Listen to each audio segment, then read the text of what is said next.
célébration que vous allez vivre a été filmée avant les mesures de confinement décrétées par le gouvernement provincial du Québec. Le tournage des 5 célébrations de la Semaine sainte a été fait le mardi 17 mars 2020. Étant donné les circonstances exceptionnelles dans lesquelles ont été filmées les célébrations, vous pourriez y remarquer quelques imperfections. Toutes les mesures d'hygiène et de distanciation physique ont été respectées tout au long de la journée des captations. Bonne célébration!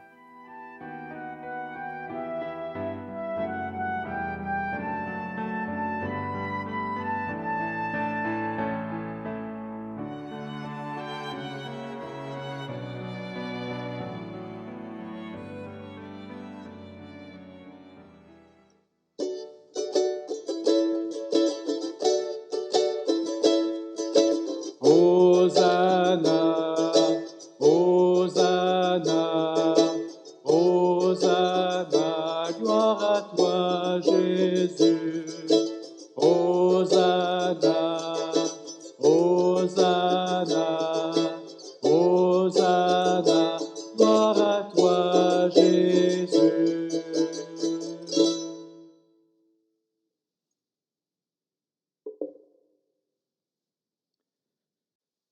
Chers amis, il est bon de se retrouver ensemble pour commencer notre Semaine sainte.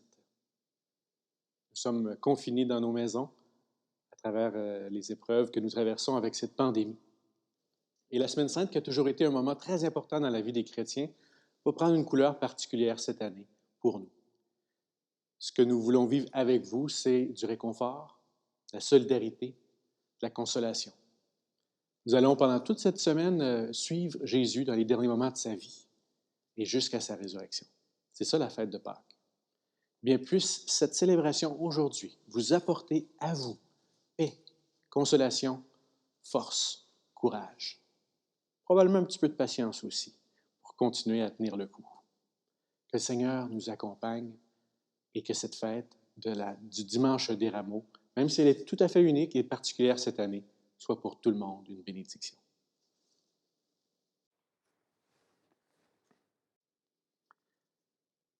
Seigneur, Dieu Tout-Puissant, viens bénir ces rameaux que nous portons aujourd'hui pour fêter le Christ, notre Roi.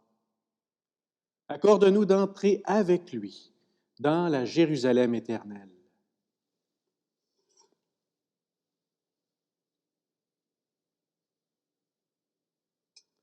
Nous te le demandons par Jésus, qui vit avec toi et l'Esprit maintenant et pour les siècles des siècles. Amen. Le Seigneur soit avec vous. Évangile de Jésus-Christ selon saint Matthieu. Gloire à toi, Seigneur. Jésus et ses disciples, approchant de Jérusalem, arrivèrent en vue de Bethphagée, sur les pentes du mont des Oliviers. Alors Jésus envoya 2 disciples en leur disant, « Allez au village qui est en face de vous. Vous trouverez aussitôt une ânesse attachée et son petit avec elle. Détachez-les et amenez-les-moi. Et si l'on vous dit quelque chose, vous répondrez, le Seigneur en a besoin. Et aussitôt, on les laissera partir. Cela est arrivé pour que soit accomplie la parole prononcée par le prophète. Dites à la fille de Sion, voici ton roi qui vient vers toi, plein de douceur, monté sur une ânesse et un petit âne, le petit d'une bête de somme. Les disciples partirent et firent ce que Jésus leur avait ordonné. Ils amenèrent l'ânesse et son petit, disposèrent sur eux leurs manteaux, et Jésus s'assit dessus. Dans la foule, la plupart étendirent leurs manteaux sur le chemin. D'autres coupaient des branches aux arbres et en jonchaient la route. Les foules qui marchaient devant Jésus et celles qui suivaient criaient « Hosanna au fils de David ! Béni soit celui qui vient au nom du Seigneur! Hosanna au plus haut des cieux! » Comme Jésus entrait à Jérusalem, toute la ville fut en proie à l'agitation et disait « Qui est cet homme? » Et les foules répondaient « C'est le prophète Jésus de Nazareth en Galilée. » Acclamons la parole de Dieu. Louange à toi, Seigneur Jésus.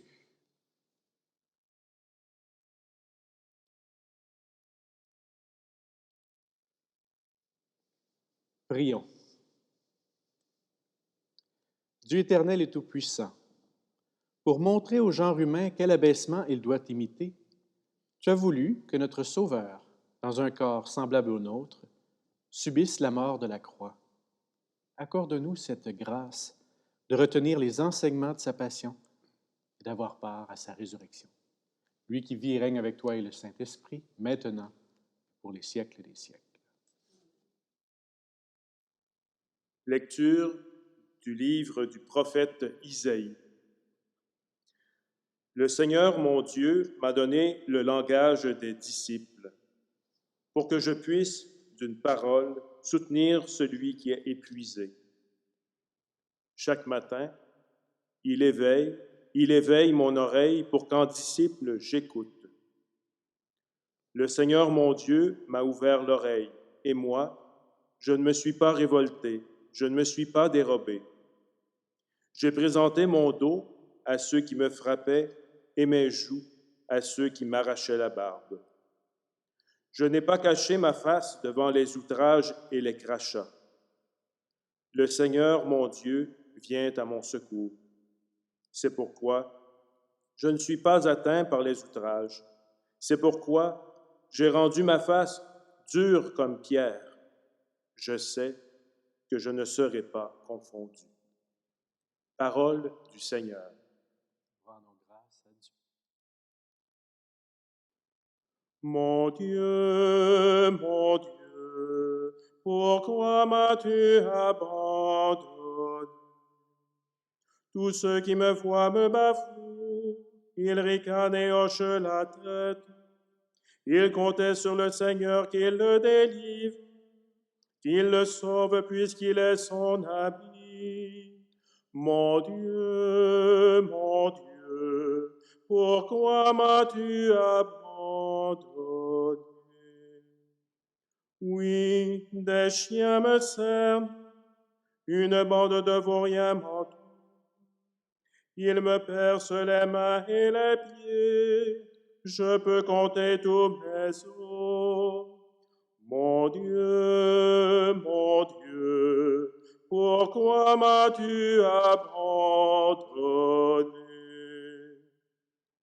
Ils partagent entre eux mes habits et tirent au sort mon vêtement.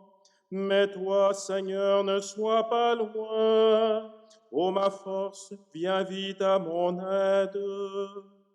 Mon Dieu, pourquoi m'as-tu abandonné?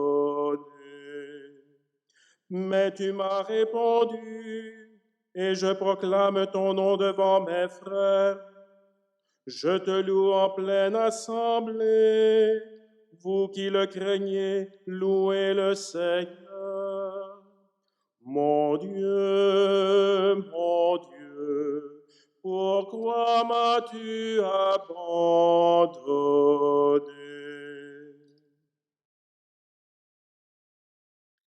Lecture de la lettre de Saint Paul apôtre aux Philippiens.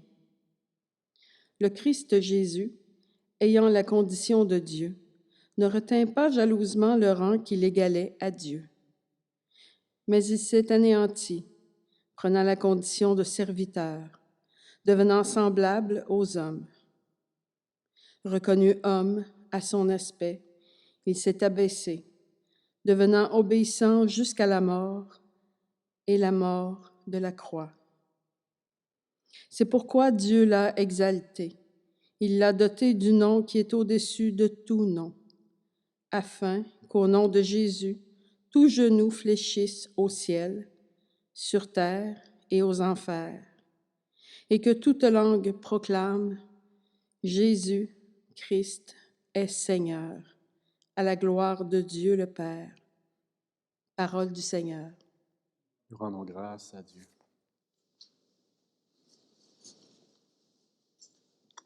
Gloire et louange à toi, Seigneur Jésus. Pour nous, le Christ est devenu obéissant jusqu'à la mort, et la mort de la croix. C'est pourquoi Dieu l'a exalté, il l'a doté du nom qui est au-dessus de tout nom. Gloire et louange à toi, Seigneur Jésus.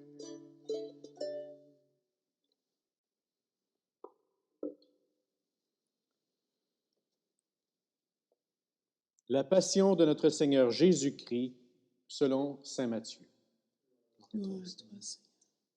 En ce temps-là, l'un des 12, nommé Judas Iscariote, se rendit chez les grands prêtres et leur dit: Que voulez-vous me donner si je vous le livre? Ils lui remirent 30 pièces d'argent. Et depuis, Judas cherchait une occasion favorable pour le livrer. Le premier jour de la fête des pains sans levain, les disciples s'approchèrent et dirent à Jésus: Où veux-tu que nous fassions les préparatifs pour manger la Pâque? Il leur dit: Allez à la ville chez un tel et dites-lui, le Maître te fait dire, mon temps est proche. C'est chez toi que je veux célébrer la Pâque avec mes disciples. Les disciples firent ce que Jésus leur avait prescrit et ils préparèrent la Pâque. Le soir venu, Jésus se trouvait à table avec les 12. Pendant le repas, il déclara: Amen, je vous le dis, l'un de vous va me livrer. Profondément attristés, ils se mirent à lui demander, chacun son tour. Serait-ce moi, Seigneur? Prenant la parole, il dit: Celui qui s'est servi au plat en même temps que moi, celui-là va me livrer. Le Fils de l'homme s'en va comme il est écrit à son sujet, mais malheureux celui par qui le Fils de l'homme est livré. Il vaudrait mieux pour lui qu'il ne soit pas né, cet homme-là. Judas, celui qui le livrait, prit la parole. Rabbi, serait-ce moi? Jésus lui répond: C'est toi-même qui l'as dit. Pendant le repas, Jésus, ayant pris du pain et prononcé la bénédiction, le rompit et, le donnant aux disciples, il dit: Prenez, mangez, ceci est mon corps. Puis, ayant pris une coupe et ayant rendu grâce, il la leur donna en disant: Buvez-en tous, car ceci est mon sang, le sang de l'alliance versé pour la multitude en rémission des péchés. Je vous le dis, désormais je ne boirai plus de ce fruit de la vigne jusqu'au jour où je le boirai nouveau avec vous dans le royaume de mon Père. Après avoir chanté les psaumes, ils partirent pour le mont des Oliviers. Alors Jésus leur dit: Cette nuit, je serai pour vous tous une occasion de chute, car il est écrit, je frapperai le berger, et les brebis du troupeau seront dispersées.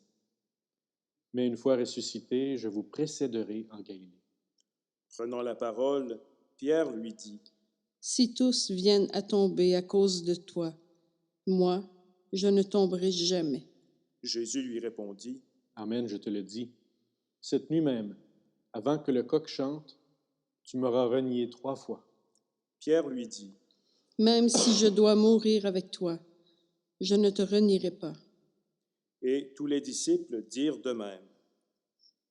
Alors Jésus parvint avec eux à un domaine appelé Gethsémani et leur dit: Asseyez-vous ici, pendant que je vais là-bas pour prier.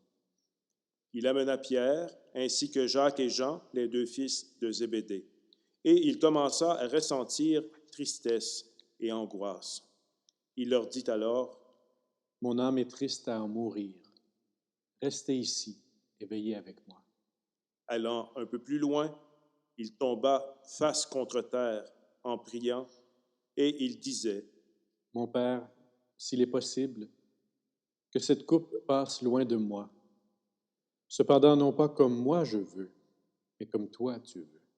Puis, il revint vers ses disciples et les trouve endormis. Il dit à Pierre: Et si vous n'avez pas eu la force de veiller seulement 1 heure avec moi, veillez et priez pour ne pas entrer en tentation. L'esprit est ardent, mais la chair est faible. De nouveau, il s'éloigna et pria. Pour la 2e fois, il disait: Mon Père, si cette coupe ne peut passer sans que je la boive, que ta volonté soit faite. Revenu près des disciples, de nouveau, il les trouva endormis, car leurs yeux étaient lourds de sommeil. Les laissant, de nouveau, il s'éloigna et pria pour la 3e fois en répétant les mêmes paroles. Alors, il revint vers les disciples et leur dit, « Désormais, vous pouvez dormir et vous reposer. Voilà qu'il est proche l'heure où le Fils de l'homme est livré aux mains des pécheurs. Levez-vous, allons. Voici qu'il est proche, celui qui me livre. » Jésus parlait encore lorsque Judas, l'un des 12, arriva, et avec lui une grande foule armée d'épées et de bâtons, envoyée par les grands prêtres et les anciens du peuple. Celui qui le livrait leur avait donné un signe. « Celui que j'embrasserai, c'est lui. Arrêtez-le. » Aussitôt, s'approchant de Jésus, il lui dit, « Salut, Rabbi. » Et il l'embrassa. Jésus lui dit, « Mon ami, ce que tu es venu faire, fais-le. » Alors ils s'approchèrent, mirent la main sur Jésus et l'arrêtèrent. L'un de ceux qui étaient avec Jésus, portant la main à son épée, l'attira, frappa le serviteur du grand prêtre et lui trancha l'oreille. Alors Jésus lui dit, « Rentre ton épée, car tous ceux qui prennent l'épée périront par l'épée. Crois-tu que je ne puisse pas faire appel à mon Père? Il mettrait aussitôt à ma disposition plus de 12 légions d'anges. Mais alors, comment s'accompliraient les Écritures selon lesquelles il faut qu'il en soit ainsi? » À ce moment-là, Jésus dit aux foules, « Suis-je donc un bandit pour que vous soyez venus vous saisir de moi avec des épées et des bâtons? Chaque jour dans le temple, j'étais assis en train d'enseigner et vous ne m'avez pas arrêté. » Mais tout cela est arrivé pour que s'accomplissent les écrits des prophètes. Alors tous les disciples l'abandonnèrent et s'enfuirent. Ceux qui avaient arrêté Jésus l'amenèrent devant Caïphe, le grand prêtre, chez qui s'étaient réunis les scribes et les anciens. Quant à Pierre, il le suivait à distance jusqu'au palais du grand prêtre. Il entra dans la cour et s'assit avec les serviteurs pour voir comment cela finirait. Les grands prêtres et tout le Conseil suprême cherchaient un faux témoignage contre Jésus pour le faire mettre à mort. Ils n'en trouvèrent pas. Pourtant, beaucoup de faux témoins s'étaient présentés. Finalement, il s'en présenta 2 qui déclarèrent, « Celui-là a dit, je peux détruire le sanctuaire de Dieu et, en 3 jours, le rebâtir. » Alors le grand prêtre se leva et lui dit, « Tu ne réponds rien? Que dis-tu des témoignages qu'il porte contre toi? » Mais Jésus gardait le silence. Le grand prêtre lui dit, « Ah, t'adjure, par le Dieu vivant, de nous dire si c'est toi qui es le Christ, le Fils de Dieu. » Jésus lui répond, « C'est toi-même qui l'as dit. En tout cas, je vous le déclare. Désormais, vous verrez le Fils de l'homme siéger à la droite du Tout-Puissant et venir sur les nuées du ciel. » Alors le grand prêtre déchira ses vêtements en disant, « Il a blasphémé. Pourquoi nous faut-il encore des témoins? Vous venez d'entendre le blasphème. Quel est votre avis? » Ils répondirent, « Il mérite la mort. » Alors ils lui crachèrent au visage et le giflèrent. D'autres le rouèrent de coups en disant, « Fais-nous le prophète, ô Christ. Qui t'a frappé? » Cependant Pierre était assis dehors dans la cour. Une jeune servante s'approcha de lui et lui dit, « Toi aussi, tu étais avec Jésus, le Galiléen. » Mais il le nia devant tout le monde et dit, « Je ne sais pas de quoi tu parles. » Une autre servante le vit sortir en direction du portail, et elle dit à ceux qui étaient là, « Celui-ci était avec Jésus, le Nazaréen. » De nouveau, Pierre le nia en faisant ce serment. « Je ne connais pas cet homme. » Peu après, ceux qui se tenaient là s'approchèrent et dirent à Pierre, « Sûrement, toi aussi, tu es l'un d'eux. D'ailleurs, ta façon de parler te trahit. » Alors il se mit à protester violemment et à jurer. « Je ne connais pas cet homme. » Et aussitôt, un coq chanta. Alors Pierre se souvint de la parole que Jésus lui avait dite. « Avant que le coq chante, tu m'auras renié 3 fois. » Il sortit et, dehors, pleura amèrement. Le matin venu, tous les grands prêtres et les anciens du peuple tinrent conseil contre Jésus pour le faire mettre à mort. Après l'avoir ligoté, Ils l'amenèrent et le livrèrent à Pilate, le gouverneur. Alors, en voyant que Jésus était condamné, Judas, qui l'avait livré, fut pris de remords. Il rendit les 30 pièces d'argent aux grands prêtres et aux anciens. Il leur dit, « J'ai péché en livrant à mort un innocent. » Ils répliquèrent, « Que nous importe, cela te regarde. » Jetant alors les pièces d'argent dans le temple, il se retira et alla se pendre. Les grands prêtres ramassèrent l'argent et dirent, « Il n'est pas permis de le verser dans le trésor, puisque c'est le prix du sang. » Après avoir tenu conseil, ils achetèrent avec cette somme le champ du potier pour y enterrer les étrangers.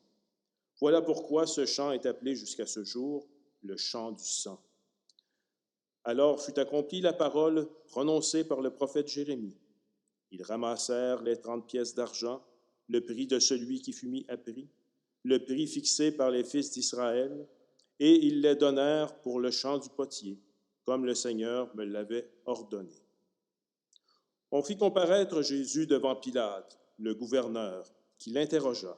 « Es-tu le roi des Juifs? » Jésus déclara, « C'est toi-même qui le dis. » Mais tandis que les grands prêtres et les anciens l'accusaient, il ne répondit rien.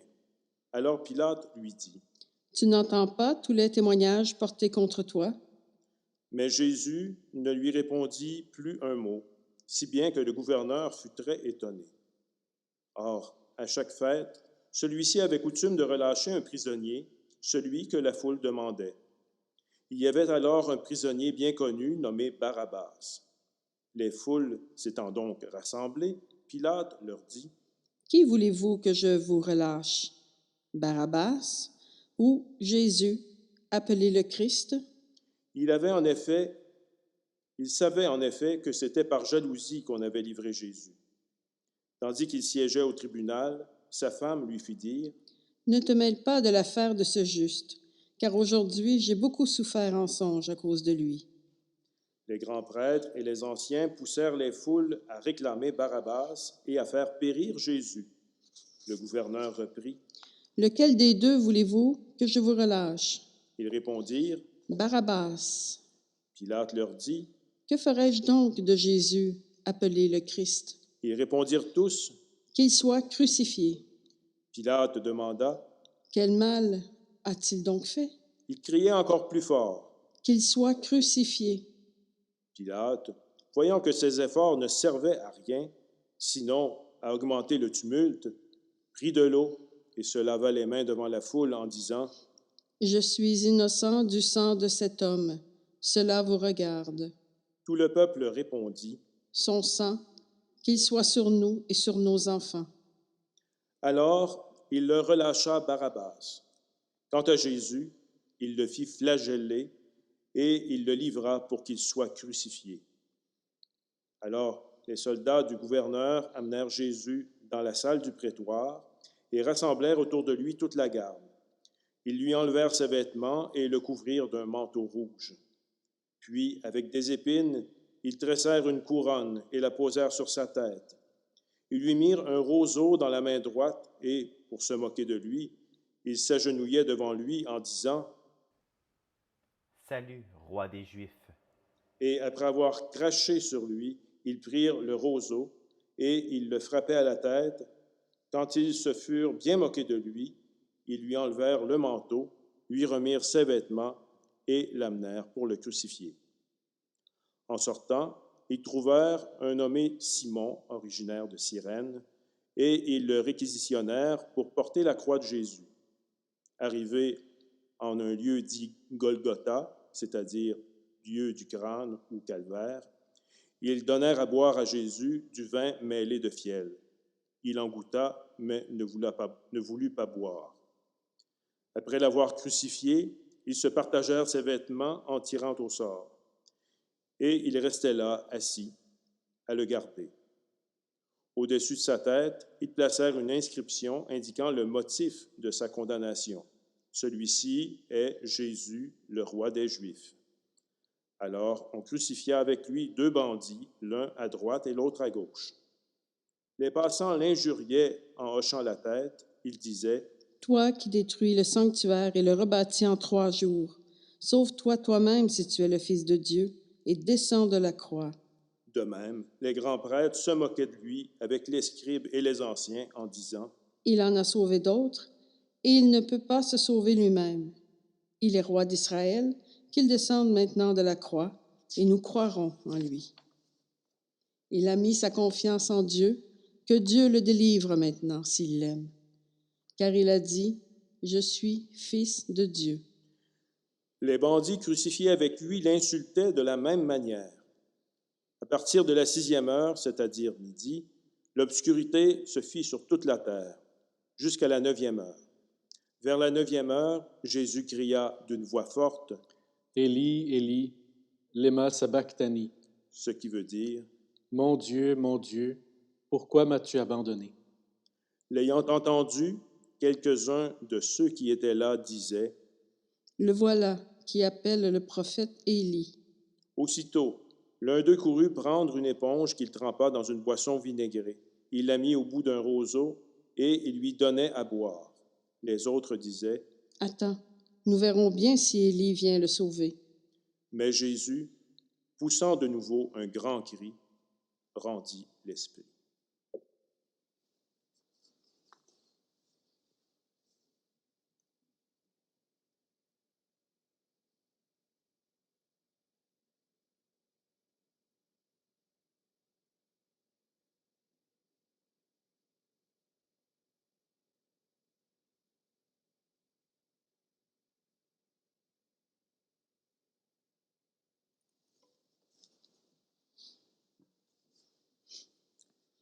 Et voici que le rideau du sanctuaire se déchira en deux, depuis le haut jusqu'en bas. La terre trembla et les rochers se fendirent. Les tombeaux s'ouvrirent, les corps de nombreux saints qui étaient morts ressuscitèrent. Et, sortant des tombeaux, après la résurrection de Jésus, ils entrèrent dans la ville sainte et se montrèrent à un grand nombre de gens.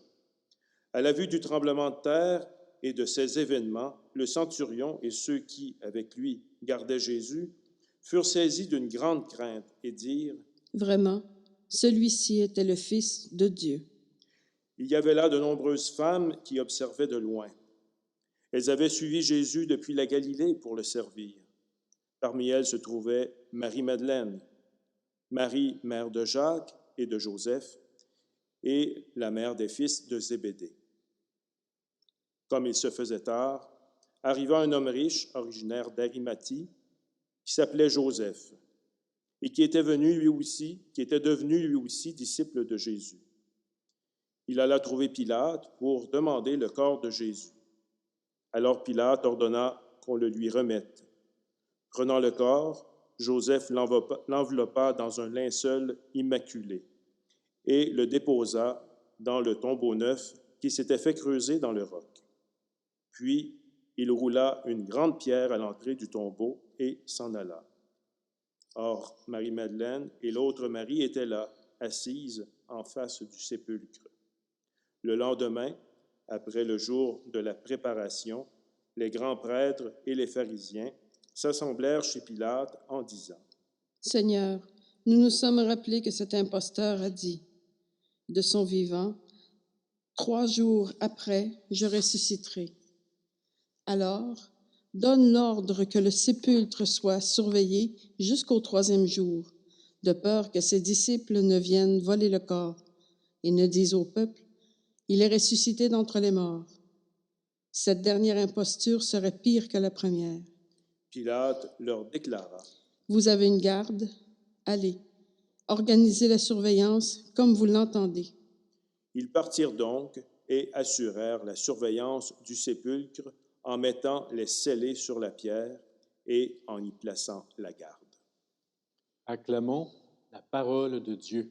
Louange à toi, Seigneur Jésus.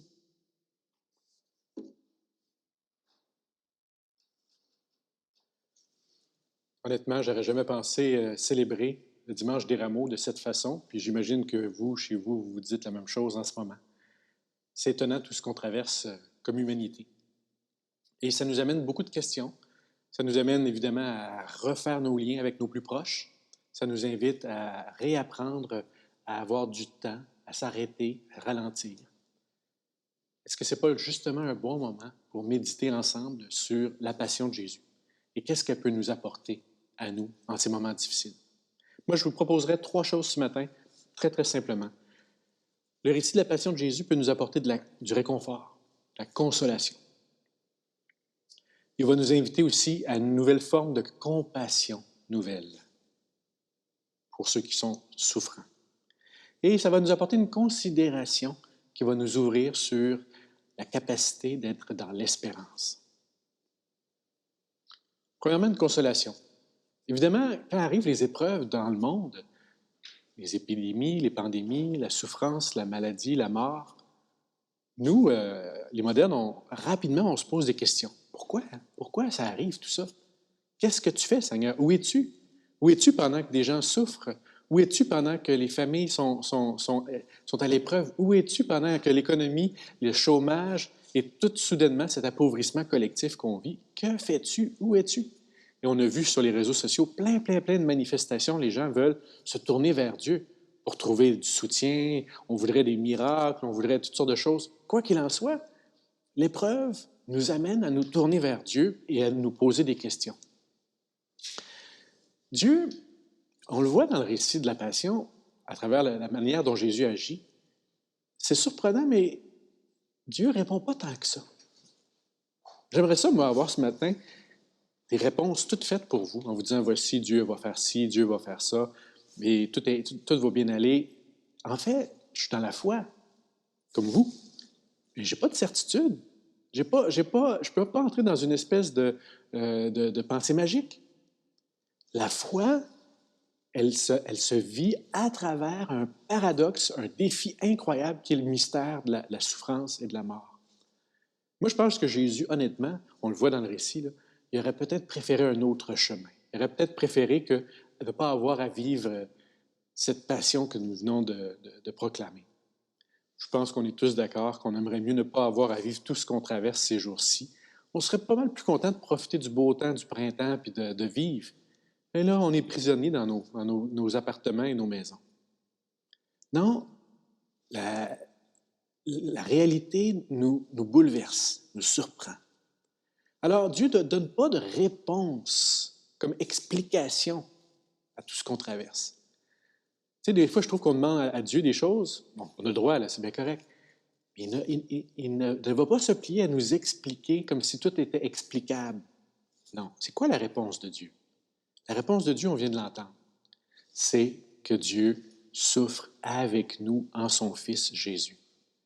La réponse de la Bible, de la parole de Dieu, de la révélation de notre Dieu d'amour, c'est que notre Dieu n'est pas un spectateur. Il est avec nous. Alors toi qui vis en ce moment de l'angoisse, toi qui es tout seul chez toi, toi qui es bouleversé, bien, Jésus est avec toi. Regarde, lui aussi a connu de l'angoisse. Lui aussi a connu de l'épreuve.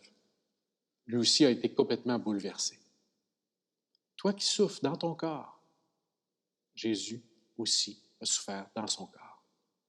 La réponse de la Semaine sainte, c'est que Dieu est avec nous. C'est comme si ça nous aidait à mettre de côté notre tourniquet de notre tête qui tourne dans tous les sens, puis juste se poser. C'est peut-être de ça qu'on a besoin. Donc, méditer la passion, là, vous savez, les gens, ça fait des siècles qu'ils font ça, devant un crucifix, devant des images, tout ça, parce que ça les aide à voir qu'on n'est pas seul dans l'épreuve. Peut-être que c'est à notre tour de vivre la même méditation ces jours-ci. Donc, moi, je crois que la consolation va nous venir de la présence de Dieu qui souffre comme nous, avec nous. Deuxième chose, là aussi, c'est un fruit traditionnel de la méditation autour de la passion, c'est la compassion. Remarquez tous les personnages dans le récit. Chacun agit différemment envers Jésus. Moi, je pense à Simon de Cyrène, dont on vient d'entendre parler. Simon, il reçoit la croix sans l'avoir cherché, mais de toute façon, il va aider Jésus. Il va porter la croix. Jésus nous montre qu'une personne souffrante, exclue, bafouée, torturée, garde toute sa dignité. Et les chrétiens, on a gardé ça depuis des siècles comme conviction profonde. Tout être humain a une dignité extraordinaire. Prendre soin des malades, là, prendre soin de ceux qui souffrent, prendre soin de ceux qui sont seuls, un petit coup de téléphone, un petit vidéo, un FaceTime, toutes sortes de mécanismes tout simples pour nous redire qu'on a tous et toutes une grande importance. Tu as de l'importance. Et Jésus devient source de compassion en nous. La manière dont Jésus aime à travers sa souffrance, la manière dont les gens sont appelés à aimer Jésus dans sa souffrance, vont susciter en nous des sources inattendues de compassion. Et c'est de ça dont notre monde a besoin. Il n'y a pas de doute, à l'heure actuelle, ce que le monde a le plus besoin, là, je dirais, c'est une épidémie de compassion et de tendresse. On a besoin de ça. Et c'est ce qu'on va demander à Dieu dans ce mystère de cette Semaine sainte. Que nous puissions briser notre cœur de pierre, retrouver notre cœur de chair. Qu'on puisse vraiment, à travers tout ce qu'on traverse ensemble, trouver en nous des sources inattendues d'amour. On va demander cette grâce-là à Dieu. Et on va peut-être découvrir qu'on a un cœur qui est fait pour aimer plus grand qu'on n'avait jamais imaginé. Troisième élément, et je trouve ça très important de le manifester aussi, c'est que la méditation de la Passion termine toujours sur une porte ouverte. On n'est pas rendu encore à Pâques. Et Pâques s'en vient. Et ça, c'est la bonne nouvelle. C'est que les croyants, nous sommes assurés que la mort, que la souffrance est passagère et que la vie et que le bonheur sera éternel. L'épreuve du coronavirus ne durera pas éternellement. Ça va terminer. En tout cas, moi, je vous le dis. Puis je trouve que c'est une bonne nouvelle qu'on a besoin d'entendre.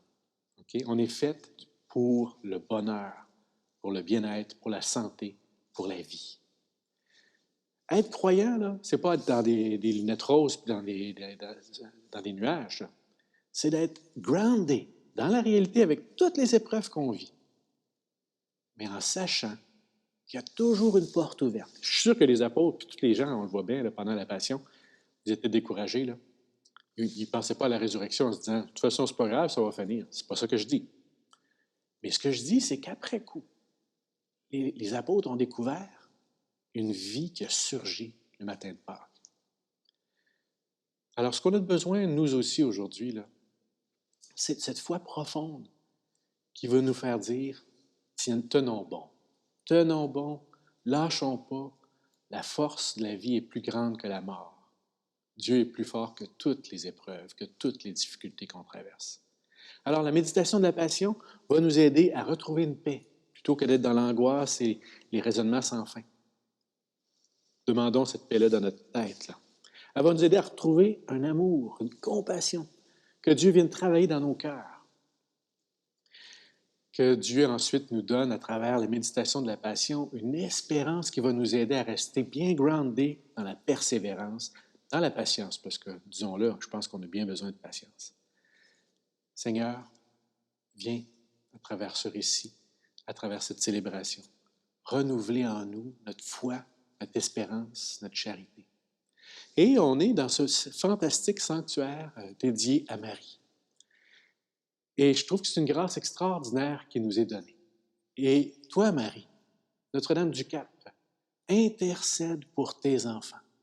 Intercède pour tous ceux qui souffrent, ceux qui sont angoissés, ceux qui sont seuls, et donne à notre peuple la grâce d'une vie nouvelle, d'une foi nouvelle, d'un amour nouveau. Oui, Notre-Dame du Cap, prie pour nous. Amen.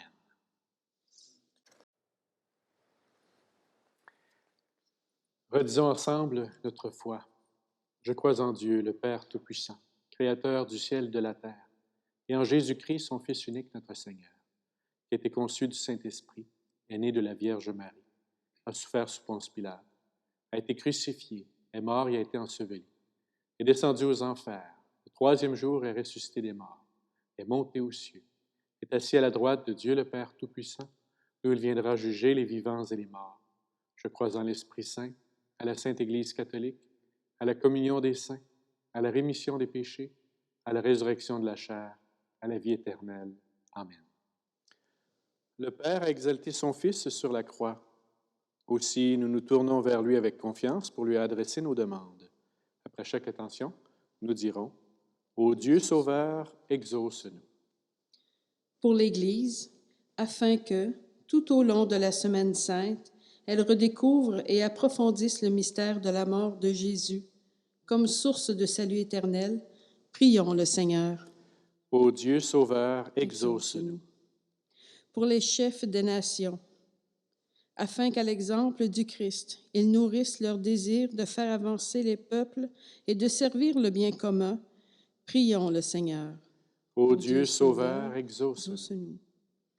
Pour les jeunes, appelés à souligner d'une manière spéciale cette journée, afin que la fidélité du Christ inspire et éclaire toujours leur engagement, prions le Seigneur. Ô Dieu Sauveur, exauce-nous.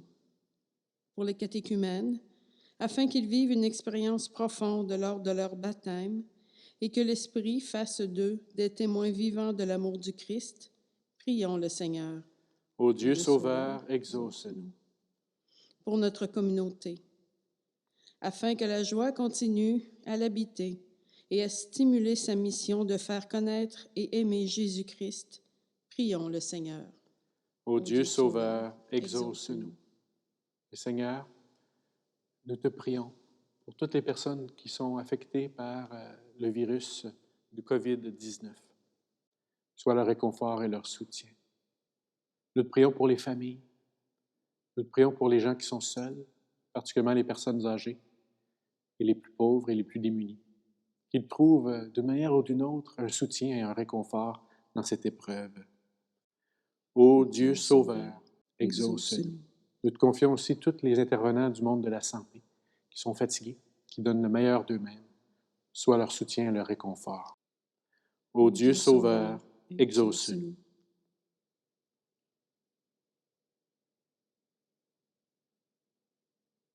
Père, toi qui désires tant le salut de tes enfants, nous voici tournés vers toi aujourd'hui. Exauce nos prières et nos cœurs déborderont de joie. Nous te le demandons par Jésus, le Christ, notre Seigneur. Amen. En cette période particulière, vous pouvez faire un don à votre paroisse. Vous pouvez le faire par chèque ou téléphone directement auprès de votre paroisse. Par précaution sanitaire, vous pouvez aussi le faire en ligne via le diocèse au www.diocèse-3-rivière.org. Jusqu'au 24 mai 2020, les dons faits en ligne seront remis à votre paroisse en fonction de votre code postal. Un reçu de charité sera émis. Pour information, 819-379-1432 au poste 2368.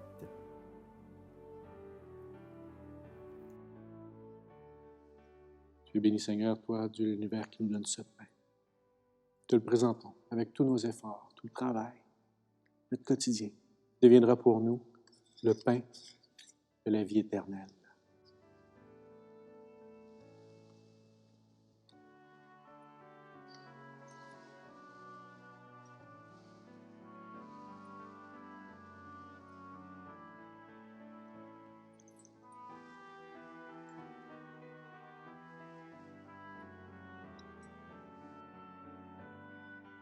Comme cette eau se mêle au vin, puisse en être unie la divinité de celui qui a pris notre humanité.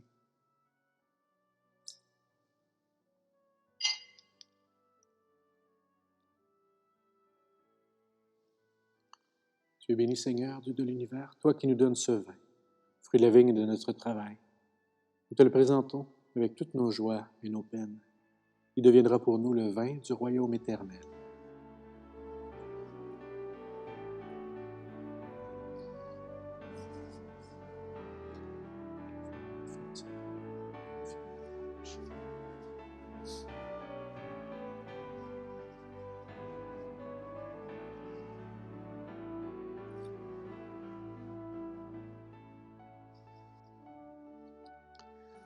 Prions ensemble au moment d'offrir le sacrifice de toute l'Église. Souviens-toi, Seigneur, de la passion de ton Fils. Ne tarde pas à nous réconcilier avec toi. Il est vrai que nous n'avons pas mérité ton pardon, mais nous comptons sur ta miséricorde et sur la grâce du sacrifice de Jésus, lui qui vit et règne avec toi et le Saint-Esprit, maintenant et pour les siècles des siècles. Amen.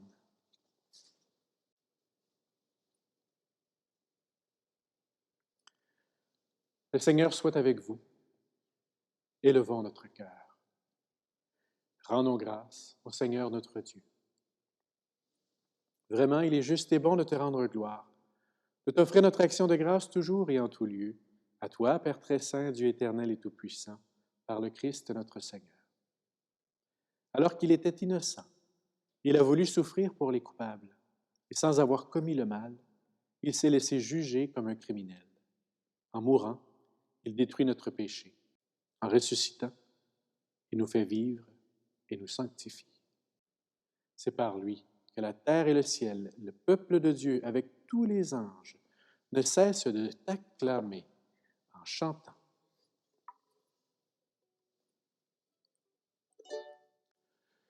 Saint Seigneur est ton nom, au plus haut dans les cieux. Béni soit celui qui vient, Jésus-Christ le Seigneur. Cieux et terre sont remplis, ta joie brille en nos cœurs. Acclamons, acclamons, Jésus-Christ le Seigneur. Tu es vraiment saint Dieu de l'univers, et toute la création proclame ta louange. Car c'est toi qui donnes la vie, c'est toi qui sanctifies toutes choses par ton Fils Jésus-Christ notre Seigneur, avec la puissance de l'Esprit Saint. Et tu ne cesses de rassembler ton peuple afin qu'il te présente partout dans le monde une offrande pure. C'est pourquoi nous te supplions de consacrer toi-même les offrandes que nous apportons. Sanctifie-les par ton Esprit pour qu'elles deviennent le corps et le sang de ton Fils Jésus-Christ notre Seigneur, qui nous a dit de célébrer ce mystère. La nuit même où il fut livré, il prit le pain. En te rendant grâce, il le bénit, il le rompit et le donna à ses disciples en disant, « Prenez et mangez-en tous. Ceci est mon corps livré pour vous. »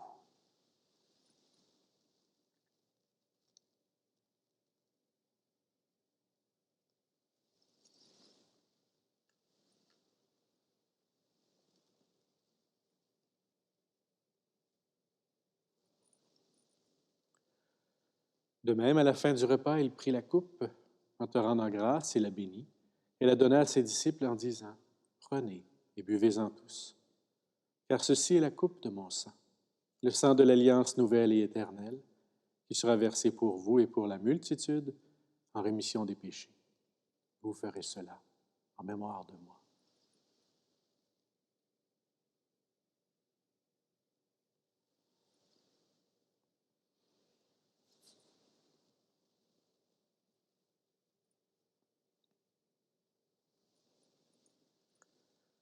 Tu es là au cœur de nos vies, et c'est toi qui nous fais vivre. Tu es là au cœur de nos vies, bien vivant, ô Jésus-Christ. En faisant mémoire de ton Fils, de sa passion qui nous sauve, de sa glorieuse résurrection et de son ascension dans le ciel, alors que nous attendons son retour, nous présentons cette offrande vivante et sainte pour te rendre grâce. Regarde, Seigneur, le sacrifice de ton Église et viens y reconnaître celui de ton Fils qui nous a rétablis dans ton alliance. Quand nous serons nourris de son corps et de son sang et remplis de l'Esprit Saint, accorde-nous d'être un seul corps et un seul esprit dans le Christ. Que l'Esprit Saint fasse de nous une éternelle offrande à ta gloire, pour que nous obtenions un jour les biens du monde à venir, auprès de la Vierge Marie, la bienheureuse Mère de Dieu, avec Saint Joseph, son époux, avec les apôtres, les martyrs, le bienheureux Père Frédéric, et tous les saints et saintes qui ne cessent d'intercéder pour nous. Et maintenant, Seigneur, nous te supplions, par le sacrifice qui nous réconcilie avec toi, étends au monde entier le salut et la paix. Affermis la foi et la charité de ton Église au long de son chemin sur la terre. Veille sur ton serviteur, le pape François, notre évêque Luc, moi-même son auxiliaire, l'ensemble des évêques, les prêtres, les diacres et tout le peuple des rachetés. Écoute les prières de ta famille assemblée devant toi et ramène à toi, Père très aimant, tous tes enfants dispersés. Pour nos frères et sœurs défunts, pour les personnes qui ont quitté ce monde et dont tu connais la droiture, nous te prions. Et nous te prions pour toutes les personnes qui sont mortes rattachées à cette pandémie.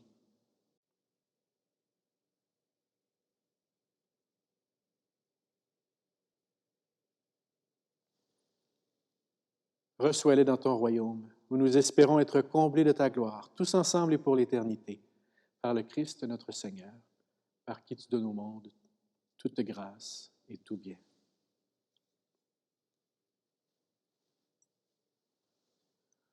Par lui, avec lui et en lui, à toi, Dieu le Père Tout-Puissant, dans l'unité du Saint-Esprit, tout honneur et toute gloire pour les siècles des siècles. Amen.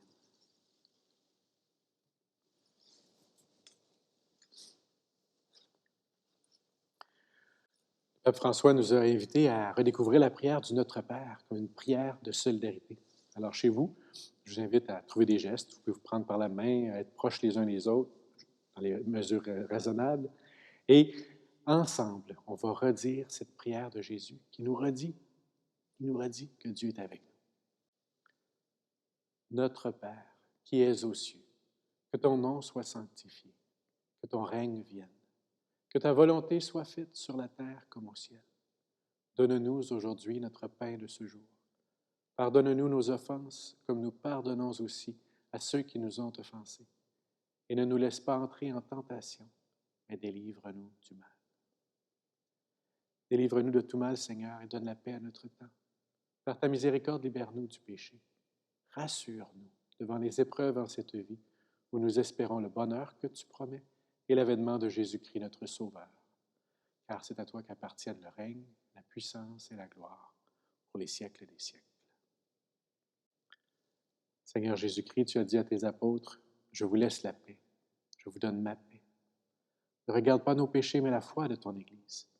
Pour que ta volonté s'accomplisse, donne-lui toujours cette paix. Conduis-la vers l'unité parfaite, toi qui règnes pour les siècles des siècles. Amen. Que la paix du Seigneur soit avec vous.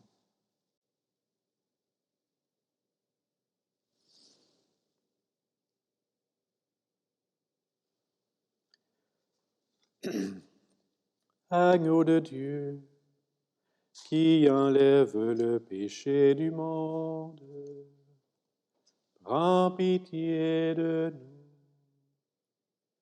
Agneau de Dieu, qui enlève le péché du monde, prends pitié de nous. Agneau de Dieu, qui enlève le péché du monde, donne-nous la paix. Heureux les invités au repas du Seigneur. Voici l'agneau de Dieu qui enlève le péché du monde. Seigneur, je ne suis pas digne de te recevoir. Et de cette même parole, je serai guéri. Alors je vais communier avec vous et pour vous. Et vous qui ne pouvez communier aujourd'hui, vous pouvez communier par le désir. Dans votre cœur en ce moment, accueillez Jésus.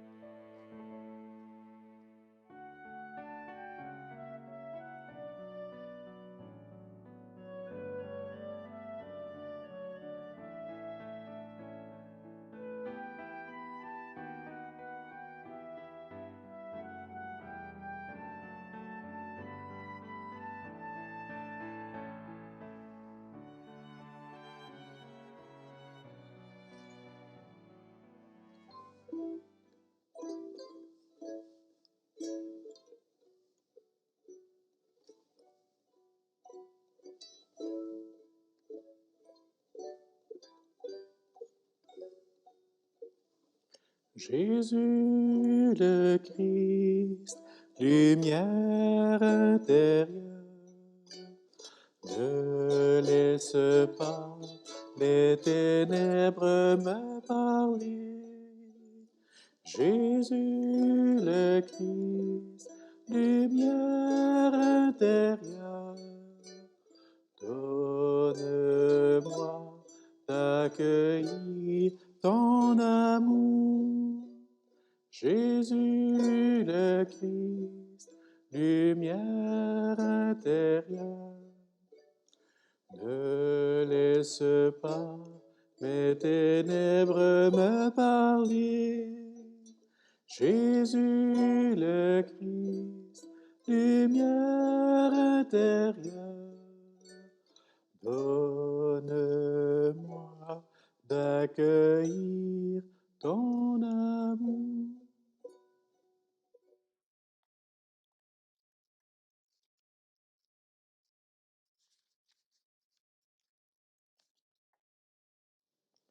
Prions. Tu nous as fortifiés, Seigneur, dans cette communion à tes saints mystères, et nous te supplions encore. Toi qui nous as donné, dans la mort de ton Fils, l'espérance des biens auxquels nous croyons, donne-nous, dans sa résurrection glorieuse, de parvenir au royaume que nous attendons, par Jésus ton Fils, notre Seigneur.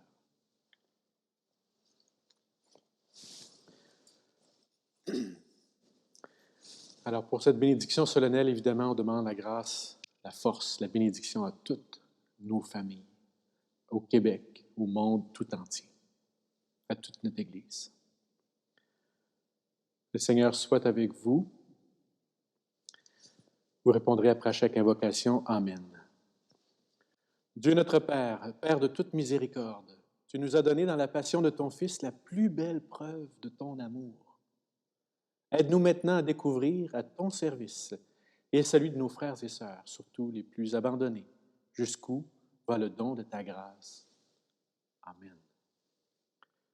Tu nous as donné de vivre en Jésus qui a subi la mort pour nous, sauvé d'une mort éternelle. Fais-nous don maintenant de ta vie. Amen. Après avoir suivi dans les épreuves, puissions-nous maintenant entrer dans la gloire du ressuscité.